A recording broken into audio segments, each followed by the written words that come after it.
In your morning, every weekday at 7 on Fox 14.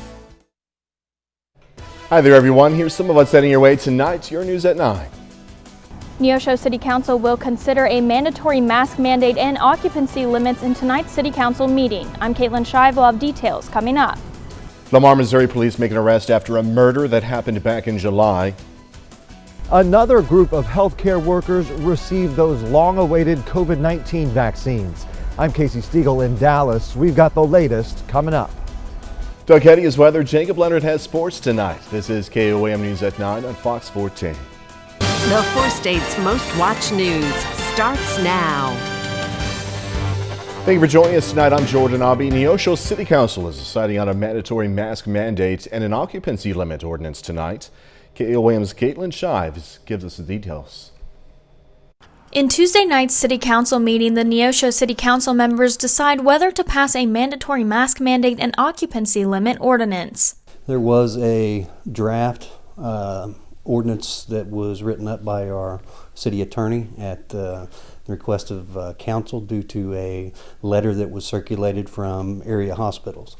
Area hospitals and health officials have urged local cities to help in reducing the spread of the coronavirus. The proposed mask mandate ordinance would require that everyone in the city of Neosho will have to wear a face mask inside public facilities or businesses that are open to the public, in public transportation, and outside when social distancing is not possible. There is exemptions in there for, medical things like that. Exemptions include those with medical conditions that fall under CDC guidance, children under 6 years old, those with religious beliefs that prevent them from wearing masks if eating or drinking, if engaging in group or team sports or exercising, and in settings where wearing a mask is not feasible. The occupancy ordinance would restrict businesses and organizations in city limits to operate at 50% capacity, with exemptions of educational institutions, daycare facilities, and places of worship. The ordinances have received mixed reviews from local business owners. Charlie's Grill told us they are not for the capacity mandate as it would be a huge hit to their business.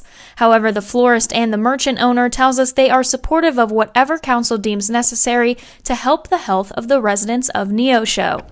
In Neosho, Caitlin Shive, KOAM News. If passed, the ordinances are going to go into effect immediately until February 12th. Council has not voted on the ordinances just yet tonight. Doug Heddy joining us now with our first look at weather. Snowing. It is. We have light snow showers across the region, and it's making the roads wet, but it is starting to accumulate a little bit on the grassy surfaces, decks, cars, stuff like that. And that's what we're going to see through the overnight hours.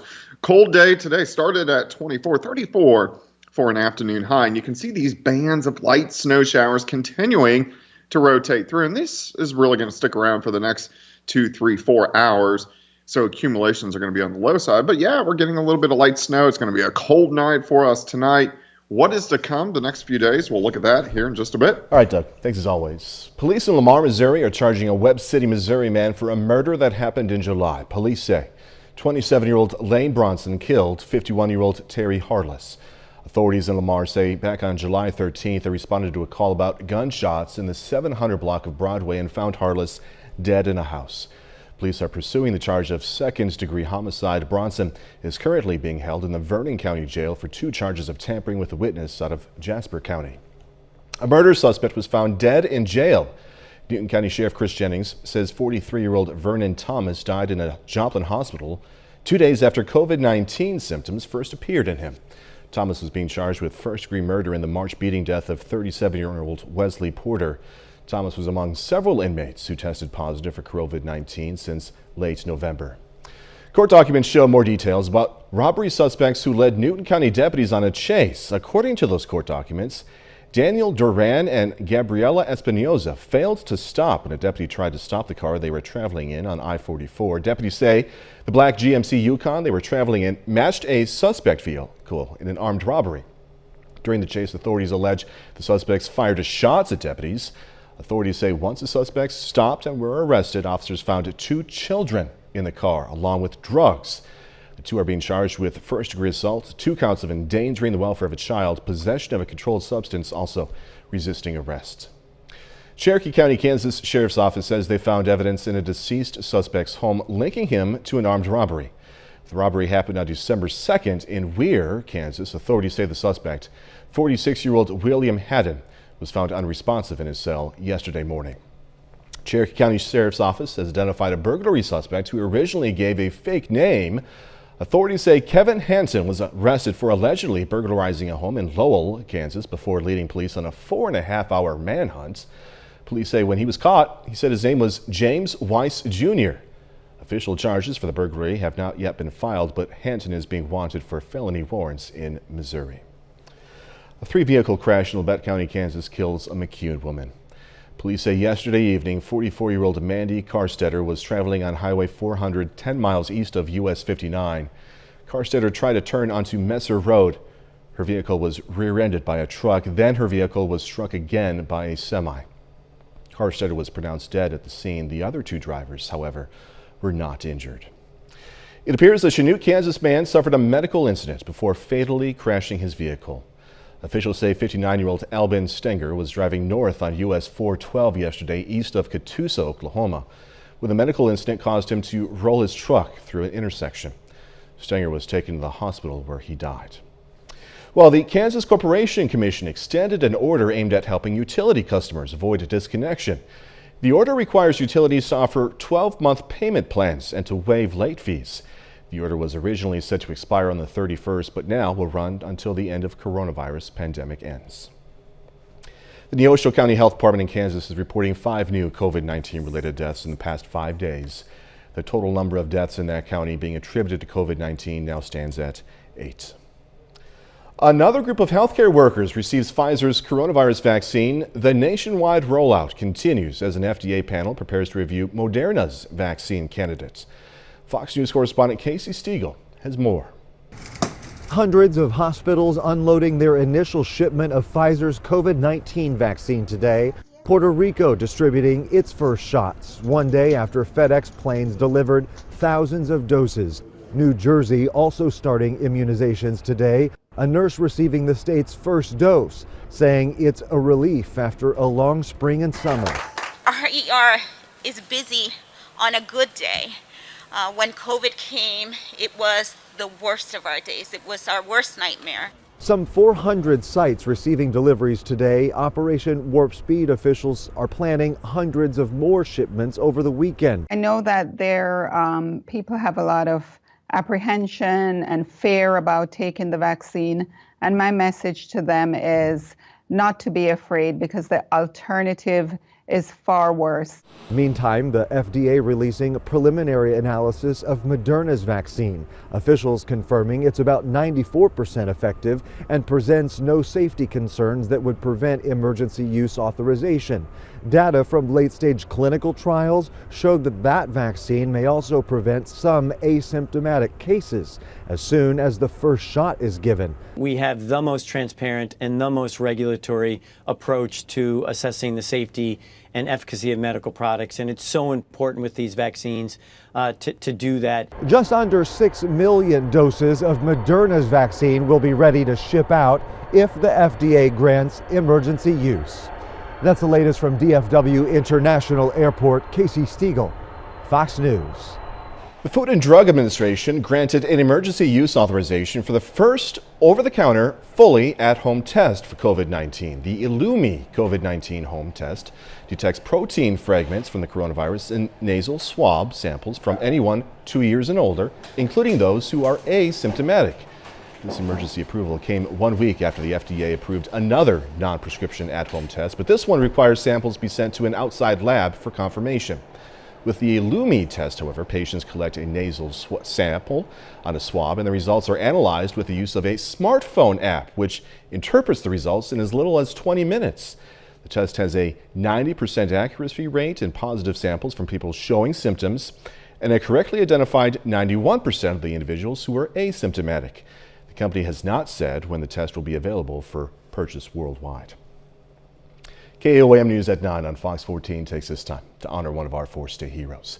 Eugene Krudwig served the U.S. Air Force from 1942 to 1946. Native of Joplin, Krudwig earned a Good Conduct Medal, and we are proud to thank Sergeant Eugene Krudwig. He is tonight's 4 state hero. Doug is next with a complete look at the forecast. And later in sports, Carthage Wrestling looks to continue their perfect season as they square off against Joplin. Today, appointments available now.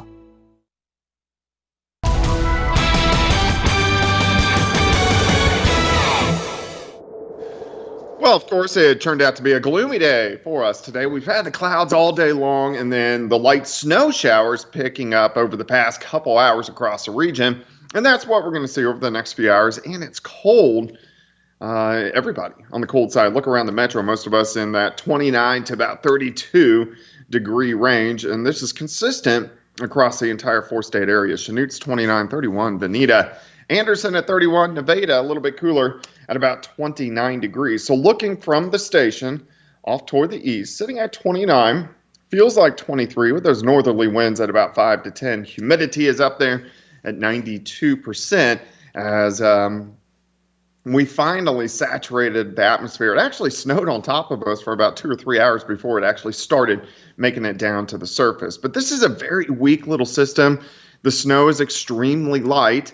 And you can see it continuing to kind of work through. The bands kind of fall apart. Then we get another band that kind of regenerates. And that's what we're going to have throughout the overnight hours tonight. But you can see the snow really across northeastern Oklahoma. And then where you get a little bit darker blues, that's where you're getting a little bit closer to moderate snow. All the white is just very light snow. And most of the roads are just staying wet. But we are seeing some accumulations on the grass, the cars, decks. Porches, stuff like that. This system's going to continue to rotate out of here, but we still have maybe 3 more hours that we are going to get these little light snow showers pushing through the area. Here's that system wrapping up. It's going to head up the eastern seaboard. We'll continue to get light snow showers until about midnight. Then most of this is going to rotate out of here, and then we're just going to have the clouds. It's going to be cold tonight as we drop back into the lower 20s for overnight lows. So additional snowfall, because I would say I have 1/8, maybe 1/4 of an inch on my deck outside. Additional snowfall, maybe 1/4 of an inch or so across the region. That should be just about it. And then the system's going to rotate out of here. We're going to have some clouds during the morning hours for us tomorrow. Temperatures are still going to struggle. We'll get sunshine by the afternoon, but we're only going to warm up to about 39 by the time we head into the afternoon hours. Cold again tomorrow night. Clear skies will drop back into lower 20s. And then on Thursday, it looks a little bit better. We start to get southerly winds. We're going to have sunshine and our temperatures will pop near 50 degrees. So let's look down the road. Next storm system which will affect us will be late Friday. I think Friday mainly dry, but Friday night into Saturday morning, we're going to have a few showers that rotate through. Then the weekend looks pretty good. I think all the way into Tuesday, even Wednesday mainly looks pretty good. But on Wednesday, late Wednesday, and then into Christmas Eve, we're going to have another storm system that gives us rain, maybe a little bit of snow on the backside. So we're going to watch that closely, obviously, as that is rolling right into the holiday. 39 for us tomorrow, 50 on Thursday, 54 on Friday with the rain late in the day. And then the weekend, a little bit cooler Saturday, but most of the weekend looks pretty good. Yeah, it does. I know whenever it snows, doesn't matter how much, you like to go outside and measure. You want to be exact, right? Absolutely. Well, I just love snow. I know you do. Doug had you vacation a little bit. Thank you so much. Coming up, next month's elections in Georgia. President-elect Joe Biden has been acknowledged as the winner of the election by the leader of the Senate. I'm Lauren Blanchard in Washington. This as President-elect Biden is headed down to Georgia to help flip that chamber to Democrats.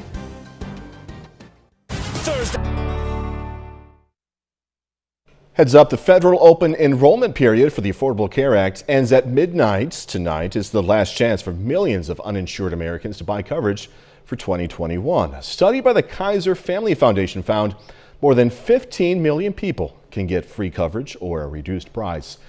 In the states that operate their own exchanges, the enrollment deadlines may extend into next month. President-elect Joe Biden was in Georgia today. He hopes to bolster Democrats' chances in the January Senate runoffs because more than the balance of power in Congress is at stake. The results will shape his first 2 years in office. Fox News correspondent Lauren Blanchard has the story now from D.C. The Electoral College has spoken. So today I want to congratulate President-elect Joe Biden. For the first time, Senate Majority Leader Mitch McConnell acknowledged the results of the 2020 election. And ahead of rallies in Georgia, President-elect Joe Biden said he spoke with the current Senate leader. I had a good conversation with Mitch McConnell today. I called him to thank him for the congratulations. Told him, although we disagree on a lot of things, there's things we can work together on. President-elect Biden campaigned in the Peach State with the two Democrats, Jon Ossoff and Raphael Warnock, who are locked in tight Senate races. Early voting began this week. Election Day is January 5th. At stake is control of the Senate. If Democrats win both races, then Democrats will control Congress and the White House. They'll actually fight for you, represent you, stand up for you. They won't put Texas first. They won't put Donald Trump first. They won't put themselves first either. They'll put you first, the people of Georgia. Republicans are hoping to keep control of the Senate. They are calling for investigations into Biden's son, Hunter Biden's business dealings, and warn Democrats will ignore the story if they lead Senate committees. If there is a Republican Senate, they will make sure the investigation is thorough and that no one is above the law, not even the child of a president. This marks President-elect Biden's first campaign event since winning the election, but Republicans will also have help in Georgia. Vice President Mike Pence will be there later this week, and President Trump was there earlier this month. In Washington, Lauren Blanchard, Fox News. Just ahead, looking to the sky for a show.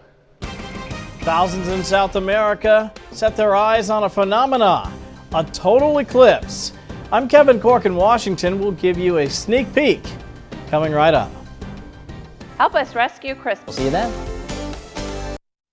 Thousands in South America got the chance to see a rare phenomenon, a total eclipse. And while many were absolutely impressed with the view, some say they sadly couldn't fully enjoy the experience.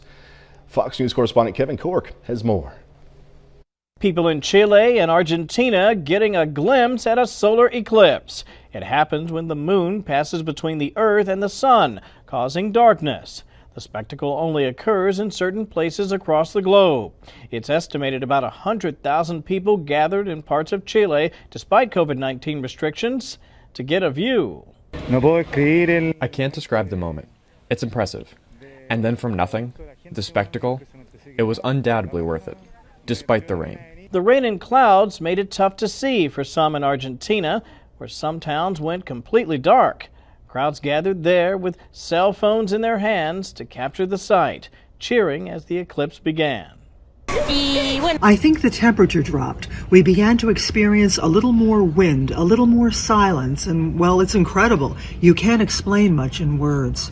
The sight lasted for about 2 hours. People wore sunglasses with special filters, following the advice of health experts who said people should not look right at the eclipse. It looked a little more grayish, and it was not complete. It didn't go completely dark, but it was good. It was really nice.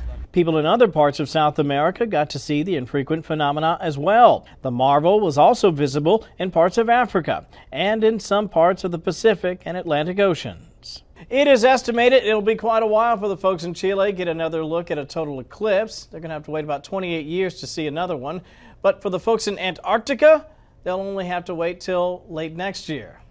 In Washington, I'm Kevin Cork, Fox News. All right, so go ahead and book that trip to Antarctica if you want. When we come back, Key West, you know, two opposite places there, Antarctica, Key West.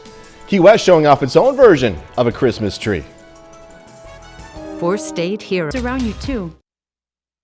It is officially Christmas time in Key West, as we're seeing, as its historic seaport is getting decked out for the holidays.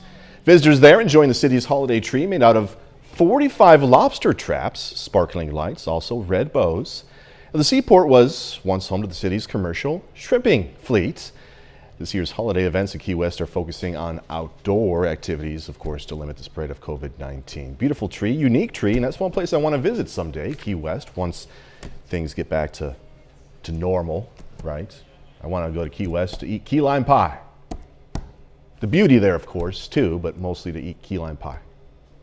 30 more minutes, news, weather, and sports coming away. How the Cherokee County, Kansas Sheriff's Office helped us out with our Toy Box campaign. Plus, Joplin's Watered Gardens announces the results of their annual Empty Bowls event. Also, The Joplin Firefighters Christmas shopping program getting help filling those shopping carts.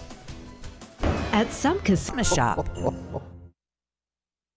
Lots of people look forward to the holidays, but this year, Christmas is going to be hard for many families struggling to make ends meet. There are over 300 kids in need in Cherokee County, Kansas alone this year, but today, we were able to help out thanks to your donations. We distributed dozens of toys for kids of all ages, and the Cherokee County, Kansas Sheriff's Office helped us unload the sleigh, as we're calling it. Families will get to pick up toys this week at First Christian Church in Baxter Springs, Kansas. The pastor there says there's more need now than ever. I know that in my congregation and other congregations around our community, it's just become let's spend our money on our needs. And as much as we want to provide a good Christmas for our kids, we're not sure we're going to be able to do that. Hopefully, everyone who donates, everyone who supports this program, when they're celebrating Christmas morning with their families, they know that there's another family in our community who is having a special Christmas thanks to their generosity. We want to sincerely thank everyone who took part in our annual Toy Box Tuesday telethon. Thanks to you, hundreds of 4-state kids will wake up to toys under their Christmas tree this year. We also want to thank Pittsburgh's Park and Rec Department. Workers there came by our studio to drop off around 120 gifts for our Toy Box campaign. Parks and Rec workers say this is one of their favorite times of the year, and now it'll be a happy time of the year for many children in our area. As we continue to drop off toys, we're picking them up as we get ready to deliver. Some of the toys we picked up were collected by the good folks over at Equity Bank, also Neptune Auto. Those toys will be then delivered to the Salvation Army, where families can come by and pick them up drive-through style. We love going and shopping for the kids and raising extra money to buy toys for the kids. And answering the phones and doing the collections, you just never know what you're going to get. So it's super fun and we enjoy doing it. The Pittsburgh Salvation Army says they will serve more than 1,000 families in Crawford County, Kansas alone this year. A reminder, our annual Fox 14 Feed the 4 States is also underway. Each year, we ask you to donate non-perishable food items or money to buy food for area food banks. These donations are especially important this year during this pandemic. You can make food donations at any Westco home furnishing store or directly at a food bank. And you can also make a financial donation to an area food bank through our website. See it right there, KOAMnewsnow.com.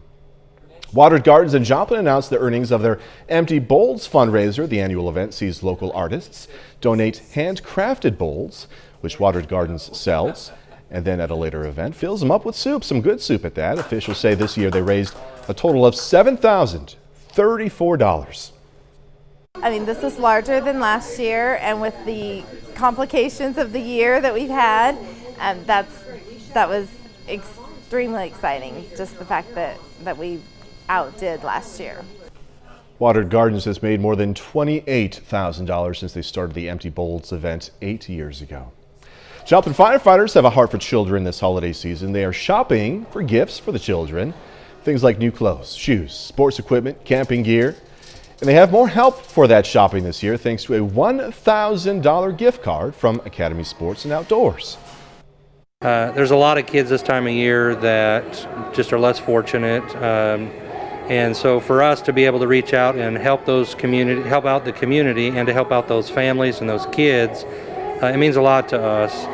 This is the 35th year for the Joplin Area Firefighters Christmas for Kids campaign. Nationally recognized artist Linda Baldwin was helping out Joplin's Ronald McDonald House today. She donated a limited number of her Beltsnickel collectibles with her signature on them, as we're seeing right there, for comfort bags. These bags will be given to families of seriously ill children being treated at local hospitals. The original Beltsnickel was an old German Santa who was as likely to bring switches to naughty children as he was to bring gifts to the good children. Interesting Santa Claus, if you ask me. Baldwin's personal Beltsnickel collection she donated today survived the Joplin 2011 tornado. Well, fewer people are expected to travel this holiday season as the pandemic rages on. According to a new survey by the American Hotel and Lodging Association, 70% of adults do not expect to travel for Christmas. Of the 30% who do plan to travel, nearly 3/4 say they will be staying with family or friends. 3 in 5 adults admit to lying when receiving an undesirable gift.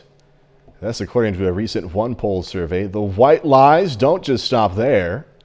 More than half said they've displayed a disliked presence when the gift giver makes a visit. More than 1/3 said they keep them hidden, but tucked away or on display. However you do it, the average person still waits 4 years before discarding it. I understand that. I mean, you don't want to hurt feelings. You don't want to hurt feelings, especially around Christmas, you know? A bit later, when there's progress on Capitol Hill, that's a good thing, sometimes a rare thing.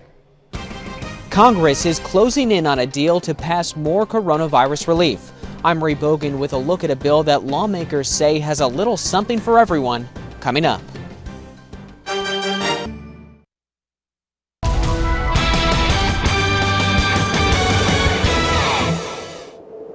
Well, it definitely turned out to be a cold day for us today. We had the clouds all day long, and then some flurries started to pop up during the evening hours, and then we've had light snow showers over the past several hours, and it's cold. Most of us around the metro are sitting 28, 29, 30 degrees, and it looks like we'll drop all the way back into lower 20s later on tonight. But everybody's pretty cold. 27 in Iola, 32 in Bonita, Anderson, Neosho at 31 degrees. Stockton Lake is sitting at 30 degrees, and we have a light northerly wind, so that makes it feel even a little bit colder than what it actually is. It's 29. Northerly winds are about 5. Our humidity, of course, is up there, as we have been seeing the light snow showers pushing through over the past several hours. This band kind of breaking up.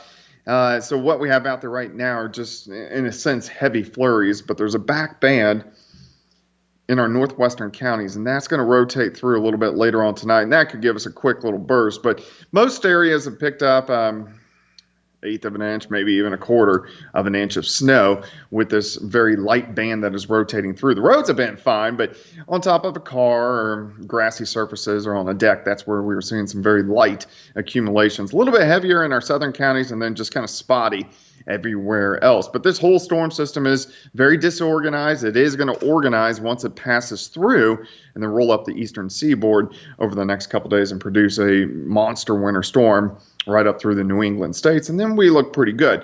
So over the next couple hours, we'll continue to have these light little tiny snow showers. Additional accumulation would be very light, maybe on top of what we have, a dusting, maybe 1/10 of an inch. That is just about it.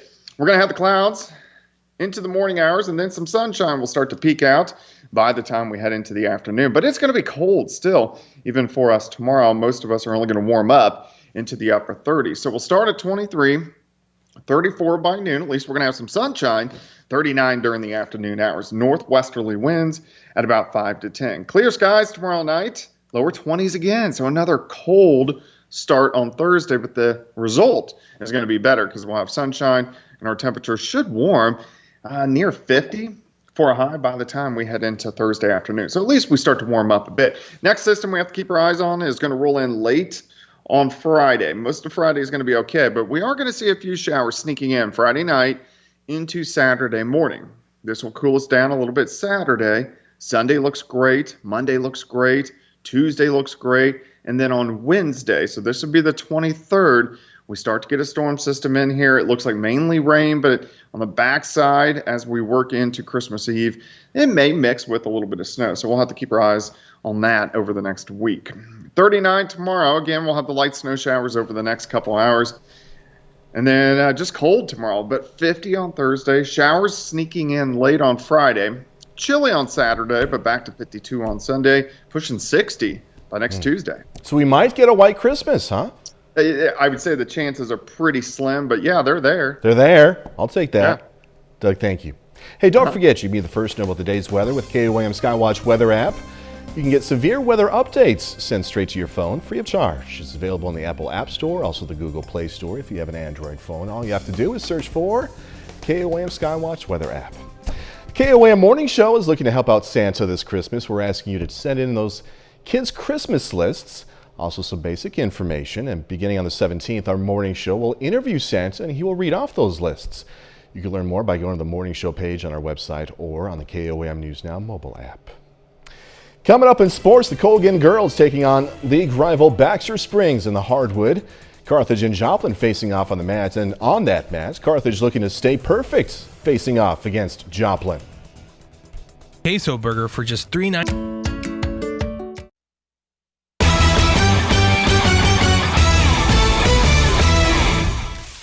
Carthage Tigers are off to a perfect start to the wrestling season. They've had 7 duels, and so far they are 7-0, including 1-0 against COC League opponents.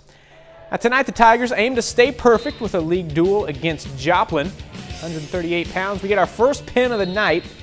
Eli Sneed for Carthage, winning by fall about 3 minutes in. At that point, Carthage out to a 25-3 lead. Now, right after that, 145 pounds, Davion King makes it back-to-back wins by fall for Carthage. This one over Reese Mashus in the first period. Now, Joplin didn't just lay down. Brendan Minette at 160 pounds. He gets the Eagles' first pin. First period over Gray Pettigrew. Carthage, though, would finish it off.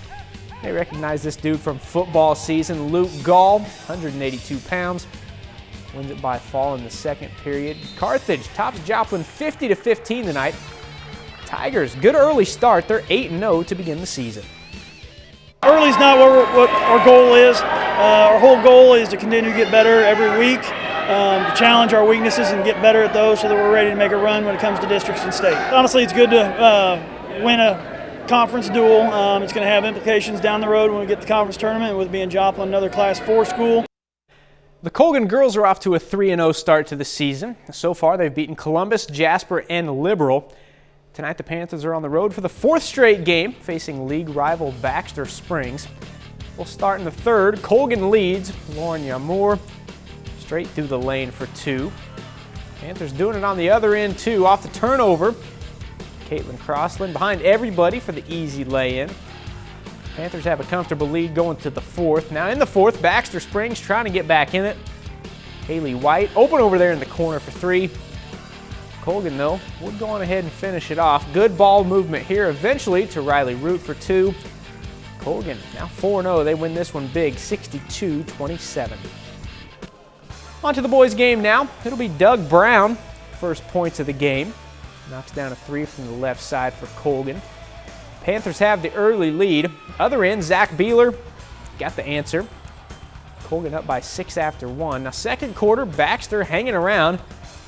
Cameron Williamson pulls up from the free throw line. Colgan, though, would pull away off the miss here. Nick Eisen off the miss, cleans it up. It's a Colgan sweep. Panther boys take it 52-31. The Pittsburgh girls at home tonight, aiming for a 2-0 start against Nevada. This one is final. Pittsburgh back-to-back wins, topping the Tigers 58-46. Finally, Yates Center High School senior Easton Reynolds signs his letter of intent today to move on and play golf in college. Reynolds is headed to the MIAA to play for the Washburn Ichabods. Now, although COVID messed up his junior season, Reynolds has had a successful high school career to this point. As a sophomore in 2019, finished 8th at state individually in Class 2A. He helped lead the Wildcats to a league title that year, a regional title, and helped them take 2nd as a team at state. That's a look at sports. We're back with more news after this. Thursday Night Football on Fox NFL Network. Fox celebrity chefs are offering flavorful and festive ideas for all you chefs at home, including Taste of Fox's bucket list bistro host, Christy Carlson Romano. Here's Fox's Ashley Dvorkin. This is the recipe for you if you want to wow people. Bucket List Bistro host Christy Carlson Romano has a sweet signature recipe and shared her how-to homemade peppermint bark. Our first step is to make sure you use any means, of melting these down. You will end up putting it on sort of a parchment paper or a cookie sheet essentially, and you will hopefully get something that looks like this. This has been set for about an hour and a half. You can go ahead and move on to the candy canes, which when you're feeling a little bit of aggressive, you're feeling like you want to do something, this is kind of fun without some holiday stress on. I got a little tip where you basically, if you needed to and you wanted to preset this and do this beforehand, for whatever reason, you can put a hair dryer over the top of this, because it does need to be, even though it's set, it needs to still be a little bit gooey on top so that it can adhere to the white chocolate. So I'm gonna go ahead and put that white chocolate on top. So now we'll move on to get the candy canes. and you will just pour them on. You could make this with kids pretty easily and have a lot of fun doing it as well. My kids are just a little bit too young, but I think if you've got some chefs, baby chefs, kids chefs, they'll probably like this. So this is the part where I added a little bit of extra magic. It's an edible pearlized spray. It looks very artisanal and sort of very homemade in kind of a cool way. So I'm really excited. So what we're gonna do in our last step is break it apart. For more fun recipes with Christy, check out Bucket List Bistro, streaming on the Taste of Fox YouTube page and Hulu. Ashley DeVorkin, Fox News.